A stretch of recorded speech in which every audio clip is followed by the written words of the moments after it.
I'll introduce Ken Miller, who's from Grant Thornton, and he will have a big picture look at the impact of cybercrime.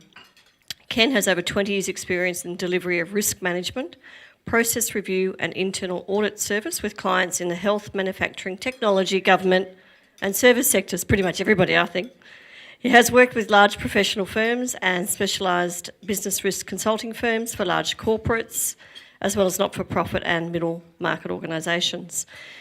He has run projects in risk management consulting, cybersecurity reviews, compliance, third-party outsourcing, business continuity and disaster recovery, end-to-end process reviews with a focus of control, governance and operational efficiency aspects. So pretty much anything and everything. So I'll now hand you over to Ken.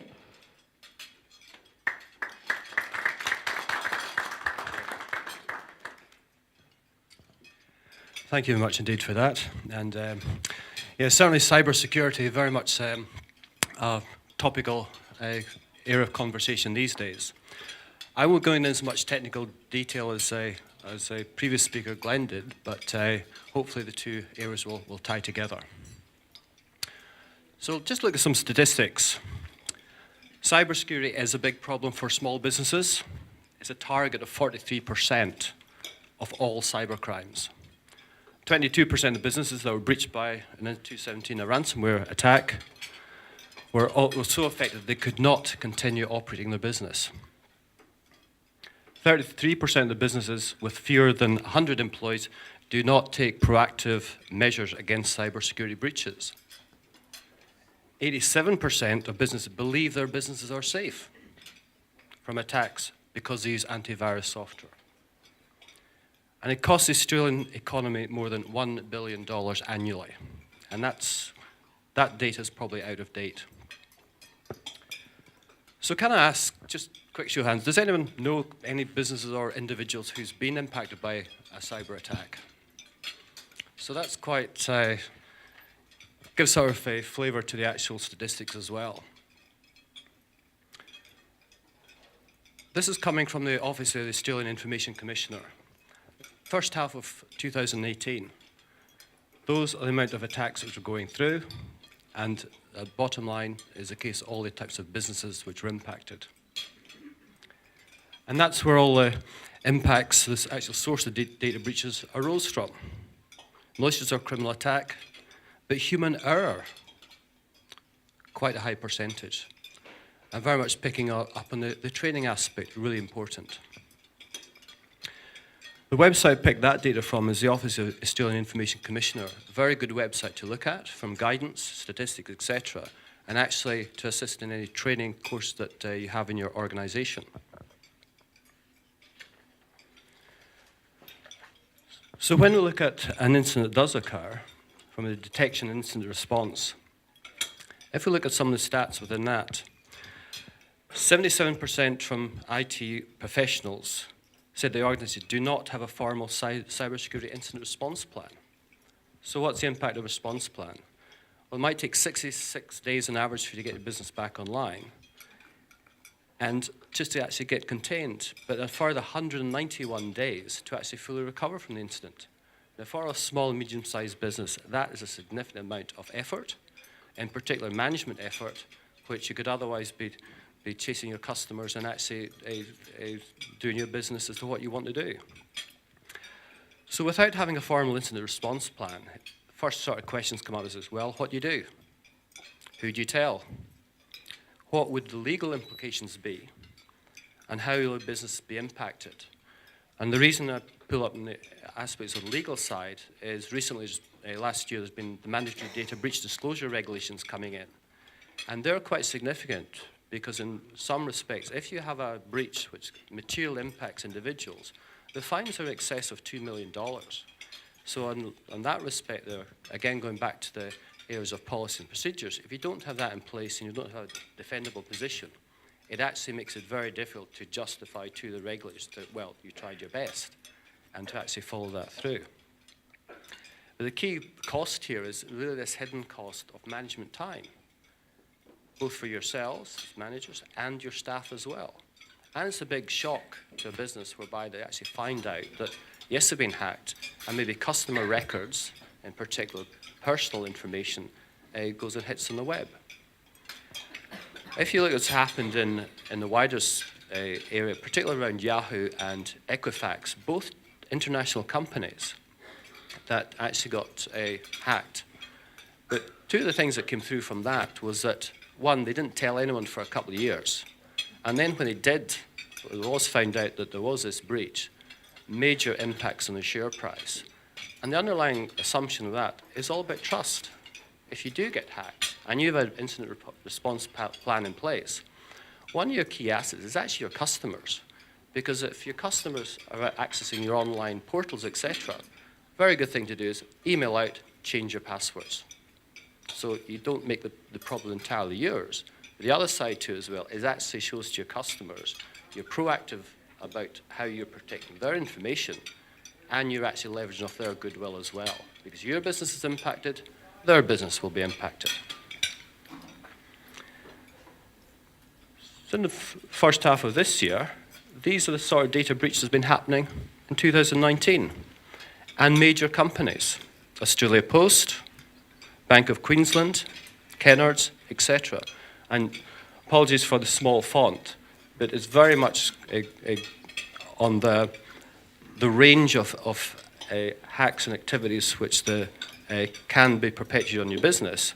And again, very much from a financial perspective, a lot of these events are precluded by staff not maybe following procedures or not having the procedures in place in the first place. So the types of incidents that can occur and can be as follows. For cyber attacks, customer records, financial records, business plans, new business ideas, marketing plans, intellectual properties, product design, patent applications, employee records. That's kind of your business. And it's the sort of data that people could go off with or compromise, which you don't actually realize what the real value is until it's gone.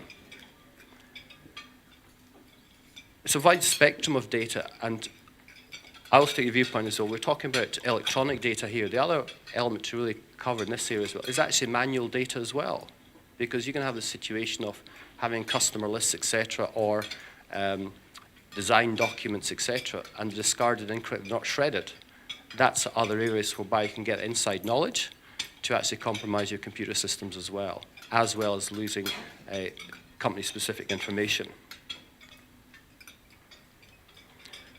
So cybersecurity is about protecting your technology and information from accidental or illicit access, corruption, theft, or damage. It's an ongoing journey in your business and needs to be part of the daily business process. And very much on, like ransomware, that we see it's actually been continually developed, so too your actual assessment is where your particular threats are coming from and how you actually deal with those threats should be an ongoing basis as well. One of the key focus to look at is to what, from your own perspective, what's important to your business, whether it be a not-for-profit, whether it be a manufacturing company, a retail company, whatever. So who and what are the threats that occur? Sorry.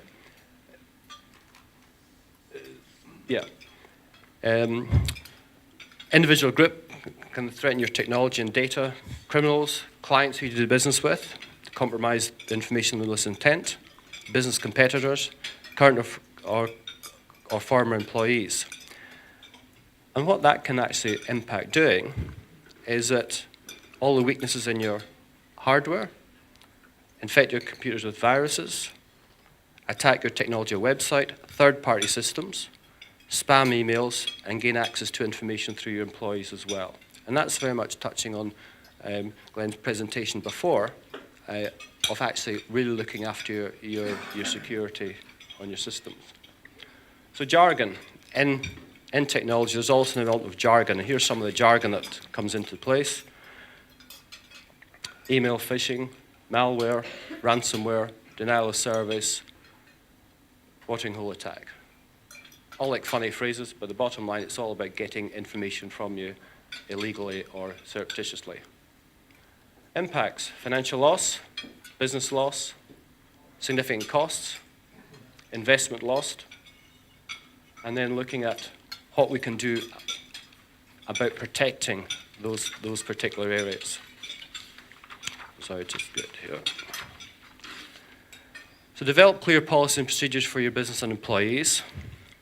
Develop a cybersecurity incident response plan to support your policy and procedures. Train new and existing staff on your security policies and the steps to take if a cyber threat occurs.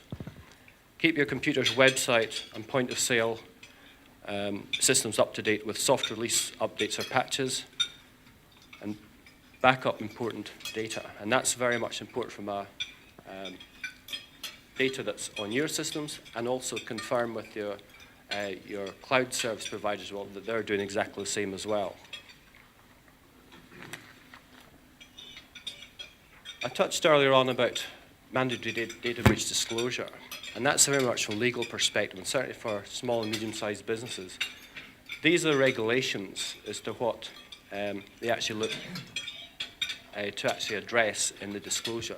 Certainly for a medium-sized business, it's certainly a set of regulations I do suggest you look at and start looking to see as your policy and procedures are in place that can actually address those areas, because otherwise there is a legislative risk and a financial cost that could be impacted on your businesses.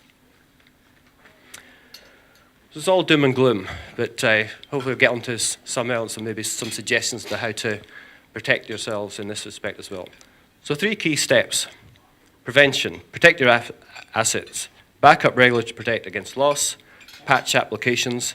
Use complex passwords and use 2-step authentication. Limit access to administrator accounts and sensitive information. So really have some really good gatekeepers. Give those gatekeepers additional control as well to stop people accessing the general data. Well-being, do things safely. Communicate safe practice and talk about cybersecurity frequently. It's not sitting out with the IT guys, it's actually in your day-to-day business every time. Very much suggesting when an email's opened, that's a risk area. When people dispose of information and data, it's an issue there as well. And only allow applications to trust on your computer. So check those computers out. Check your third parties. Make sure that they're at the same level of standards as yourself. And then if something does happen, respond, report and recover from an attack. If you think it's happened, tell staff and tell the authorities. Restore backups from before the incident. Consider cyber insurance. So there's lots of elements that can be put into play and lots of expertise that can be brought into play to assist you, as long as there's a base level of actually design there, training and awareness, first of all, and you've done some basic protection. Key thing underlying that, training. Can't emphasize it too much. So on putting the key steps for protection in place, where does it all sit in from a responsibility perspective? Well, it's all at the top. It starts and finishes with people in management, but you actually need to get your whole team on board as well. You need to have the support and also have the considerations of your staff as to how often you use Facebook. Are they allowed to use Facebook? What sites can they access? How is emails actually treated, etc. Very much look at your business, look at where the gaps could arise or where the threats are, and put some protection against it. It's a hands-on effort. No single fix for cybersecurity. There's no one solution fits all. It's very much an evolving threat and evolving controls and evolving approaches. Know your risks and vulnerabilities. If you use the internet, you're at risk. Protect your business, and it all very much depends on the right people as well. And that, again, goes back to the whole element of training. Element of storing data that's connected to the internet, also consideration as well. If you've got really sensitive data, have it on a server, but don't have it connected to the internet. And it's going to that extent. If it's not connected, it's a lot safer. But again, that's a business decision to decide what information you should keep on those servers that's not connected. Basic protections from the technology side, antivirus software, or check existing software up to date on all employees' computers and laptops. Ask your IT to check the firewall settings. Have clear policies and procedures in place, including password rules, backup of software, and what data employees can keep on their computers as well. Again, that's typically the situation of people maybe having a USB with a virus already attached to it, comes into the office, puts the USB in the port, the virus is already in your system. Check your PI insurance, that cover that's got in place, and if there do you have cyber insurance in place or is available, see the costs of it. And that's again touching on the other side of if there are breaches in relation to the mandatory data breach requirements, then at least you've got some protection for your own internal costs. And insurance, yes, comes with pre-approved panel providers who are available in the event of a breach. And that's very much to give you as management and staff time to actually really concentrate on your business and your customers and let the solution of the problem be dealt with other people as well. And you've got the insurance in place to pay for the costs of that. I'll just start wrapping up with a couple of points, and I touched on them before. HTTPS and HTTP. Quite a technical term, but really quite important. You probably see it in when you actually log on to your sites and all the rest of it. Always have a look at that. Is people aware of the HTTPS, HTTP? Yep, quite a few people. One of the first steps, if you have any doubt, never click on a link that's HTTP, much higher risk because it's basically an open connection. HTTPS, with the padlock on it, much better. So again, it's any traffic between the two, your site and the website, is encrypted, so there's less risk. Next one, I was touching earlier as well. You can have, there's a UPS one, there's a website, but when you actually, as opposed to clicking on the actual link, you hover over it, it'll actually tell you where the real direction is. That mere fact there can actually preclude a lot of issues, and unfortunately sometimes it happens coming in through email with maybe reception staff, part-time, contractors. See an email come in, click, away it goes. That element of training to your contract staff, reception staff says, don't click on any emails. Do this. If there's any suspicion, fire it off to your IT department. That can be actually the single most important decision for preventing a cyber attack. And that's just an appendix, a bit more detail about the types of attacks can arise. And that's my presentation. Thank you very much.